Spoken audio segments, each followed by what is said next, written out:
Elijah Roberts decided to pop in and visit us here today at The Odd. It was a long season last year, but have you finally had some time to kind of de-stress and relax, and have you done anything fun over the summer so far?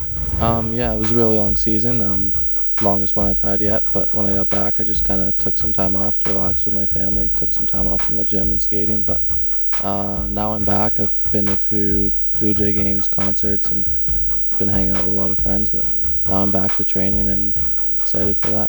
You're training a lot, and you know, if anybody's following on social media, they see just how busy you are with your training schedule, really dedicated. So I understand you're training Monday to Friday, you're training in Oakville. Just talk a little bit about the facility you're training at and maybe what your training regimen includes.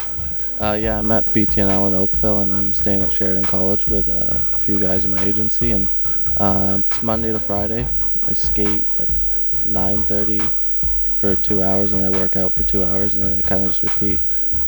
So we use that time in the afternoon to kind of do whatever and wind down and relax a little bit, but it's a busy schedule and it's a great facility. There's a lot of pro guys there, like McLeod, Nylanders go there, so it's a great learning experience, and I'm looking forward to it.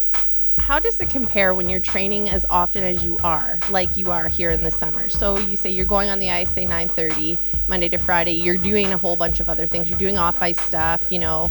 But how does that compare to, say, the regular season where, you know, you're playing a lot more actual games, but then you're also balancing school? What do you find the difference is, and do you find one maybe easier than the other? I think in season it's a little bit easier because now it's 4 or 5 hours I'm training, and then I got to go to bed early, otherwise I'm not going to be able to perform the next day. But it's hard, and I'm adjusting to it. It's my second year doing this, so I'm enjoying it.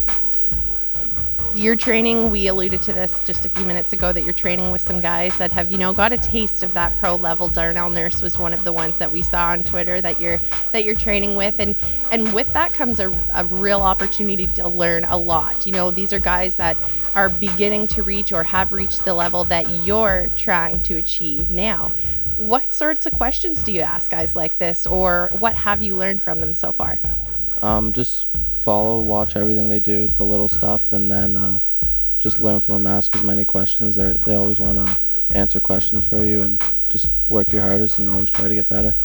Speaking of asking questions, you've got 3 real close resources that you can ask questions to, and your teammates Adam Maskern, Connor Hall, Connor Bunneman, all drafted this offseason in the NHL Draft.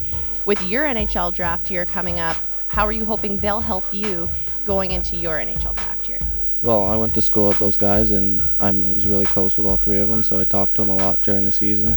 And then before the draft, and they just said, you can only really play hockey and not focus on it at all. Maskering, a lot of talk if he was going to be first rounder, second rounder, like where he was going to go. He just told me every night he went out, played hockey, didn't worry about it, and good things happened for him, so that's what I'm looking for.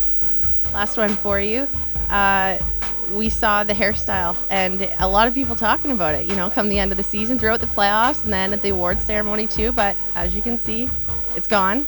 Any ideas for the start of next season, or are you maybe just kind of leaving that up to fate, maybe? I think right now I'm just leaving it up to fate, but as the season goes on, who knows, I might do something else. We'll see. Open to ideas? Open to a lot of ideas. All right, that might be an invitation, Rangers Nation. Send your suggestions to this guy on Twitter, perhaps. Although you might not be able to really get to talk to him all that much. He's pretty busy in the gym. Elijah Roberts comes to see us here at The Odd in the off-season. We're going to have much, much more from our Rangers players coming to see us in the off-season. But for now, keep checking back to KitchenerRangers.com.